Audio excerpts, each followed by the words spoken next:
Yeah, like the one we saw the last time. What's that? First person to notice. First thing is he's haven't changed in like 10 years. I like the air he Well, I mean, can we all say nice things about each other? You're a very nice guy, so you know what? There's hope.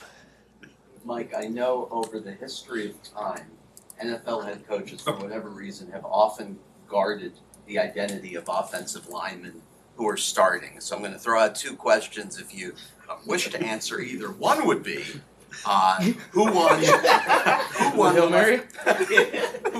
the left guard competition between Liam and Isaiah Wynn? I know Liam was listed first on the depth chart that the team released. And number two, is Teron feeling well enough that you believe he's likely going to start on Sunday? So, I'm not sure. I can't speak for other people, but me, myself, I am very fond of you, Barry, and out of no disrespect do I not answer things. However, from a football coach's perspective, there's a lot of different ways that you can take information, so you just try to prioritize. Prioritize the team over you, but Teron Armstead. Okay, so I would be an absolute fool to discount or really have any sort of feeling, considering he did what I'd only been around like once or twice in my career. He did literally the entire season, which was not practice and play. So I have a hard time after all those reps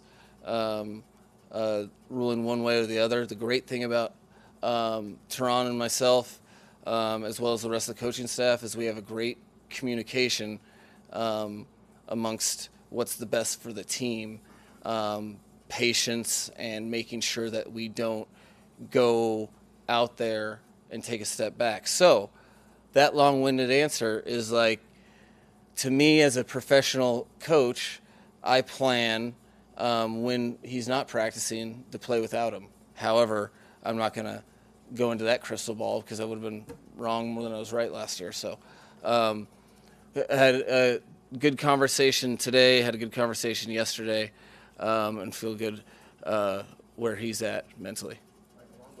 Along those lines, the day before Teron went down or injured his leg, he himself said that he wasn't ready to play week one. So given the fact that it's been 2-3 weeks and he may not get a week of practice this week, is it the same situation as last year where he just doesn't practice and then he can suit up Sunday? No, that's there was measures taken this off season so that we could prevent that from occurring. You can't control everything, but that was part of the reason we had such a gradual introduction into football for him, is to try to avoid that at all costs. That's not ideal. It's already hard enough when you're playing, offensive, defensive line football is that's where the phrase "it's a game of inches" comes from, and when you're in charge of blocking the best athletes in the game, you can't have anything in your head. It's already hard enough to block them the way that Teron is able to do, but to do it without going through the calls, the calls between your teammates, the assignments, live speed. It's pretty remarkable what he was able to do last year. We're trying to avoid that as best we can, but we'll always adapt. One of the old rules of football was the offensive line has to practice together. From the start, get 5 guys out there. Don't get me started. Okay, good. Is that a fallacy, or is that? No, I think that's why I try to enter every year. However, you have to adjust based upon your current situation, and I've been very well versed at how to adjust. So that is from an ideal standpoint, but you're also kind of shortchanging Mr. Greer, and those guys, in that you also want tough decisions. So it's a balance. You'd love the best scenario is you have the very best player at their position at every position. But when you don't have, apparently the salary cap frowns on that. So it isn't necessarily a negative to have things drag on longer than you're used to. I haven't had really this many capable starters on one line. Usually there's a huge difference in who you're trying to get acclimated to the NFL game and who is acclimated. We took measures to make sure that competition was at its fiercest, and the dividends aren't in the way that you'd totally expect. You'd love a clear-cut answer, but at the same time, I think that's somewhat of a positive as well, speaking to, there's only 5 available spots. And when you have more than 5 players, as we feel like we do, it can get kind of tricky, but nothing we can't handle. To circle back one moment, I don't think you addressed the left guard portion of Jeremy's original 2-2-1. I'm sure you just forgot it. I think it was a hard pass. I think I addressed it. I thought it was just about. No, I just didn't want any disrespect towards the. Do not take it personal. But I should, in theory, be better at my job than spoon feeding. But regardless, I know one thing. My time spent with Brandon Staley and the coaches that I know over with the Chargers, they're going to be prepared for everybody. So it's all in jest. But if it helps us sleep at night, then we'll do it. Well, I'll ask you this way: then, how much weight do we put on the official depth chart at this point? I mean, how heavy is the paper? Man, it could be spot on or it could be totally abstract. It's really semantics. The biggest thing is that we need everybody locked in to what their role is within this week, and the players we're going against. And I don't know. It took me 2 games as a head coach in the NFL to realize that everyone that is up better be able to play regardless of the position, because injuries are aplenty and they happen fast, and when they do, the box score does not care. Mike, Tyreek has talked about getting 2,000 yards receiving. As we sit here today, would you say that would indicate the offense is healthy if he gets it, or that the offense is maybe too one-sided? Shoot. I mean, I could see both scenarios. The thing about a player such as Tyreek is generally, if you're getting yards on an opponent with him running around really, really fast, it generally opens up other players for opportunities of success. You do want to spread the ball around. At the same time, it is really if your percentages are still high in how you're targeting him and the completion percentage is still robust. I think it's just like a defense. A defense will run a certain coverage or a certain blitz until you can execute against it, and they will continue to do it until you can give them reason not to. So, I think there's a little both there, but you can't just great players can get numbers while also spreading the ball around. We'll just see the opportunities that our guys take advantage of. Mike, With the understanding that obviously it's a violent sport, what gives you confidence that Tua is ready to play 17 games this regular season?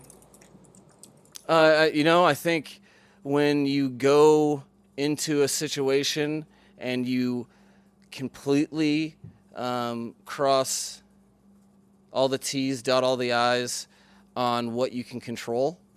If I worried about stuff that could possibly happen, or all the different things that can happen in the game of football, I'd be spending a lot of time worrying about something that probably by statistics didn't happen. Like you deal with whatever comes in front of you. I'm very confident because he hasn't wasted a day in getting ready for this season. That was a huge goal of his. He understands what he means to this football team, and I can tell you honestly that he does not take that for granted at all. How much support he has to do what he does. He's definitely given it back this offseason, and so actions, he's really gone after it. So it's hard not to be confident in that. Going off of you're next. Mike, looking back at the last time you played the Chargers, and correct me if I'm wrong, it looked like they played a lot of press coverage and maybe shading inside for in-breaking routes. Figure they may try some of that again this game. What are your thoughts on that tactic, maybe as a ploy against your offense? Execute against it. I think, it was really cool. Obviously, and it wasn't cool to experience it firsthand, but just from a coach's perspective, and I told Brandon this after the game, it was so impressive how it just tells a lot about that team, how they didn't blink and they came out to challenge us, and they did. So I think that goes to, that's a lesson that can never fall to the wayside for any coach or team. That it's all about the group of people coming together, and they're prideful. They came out with a chip on their shoulder, I would say, and it was cool from a coaching perspective to see a team attack it that way, and that will happen 9 times out of 10 if people have that competitive edge on you, and that's something that the second you forget in this league, that's a great thing about the National Football League, is the parity is so real. The fact that 80+% of games come down to turnover differential, it just speaks to how it's a communal effort by a bunch of individuals, and if you don't bring it, it will get brought on you. Mike, sticking with Tua, what is your message to him this week as he gets ready for his first regular season game in, I think, 9 months? Or is he the kind of guy that you're not worried about getting too amped up before? No, I think human nature would lend me this.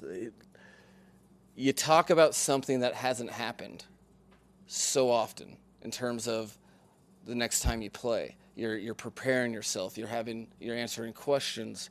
That in itself makes it a natural human buildup.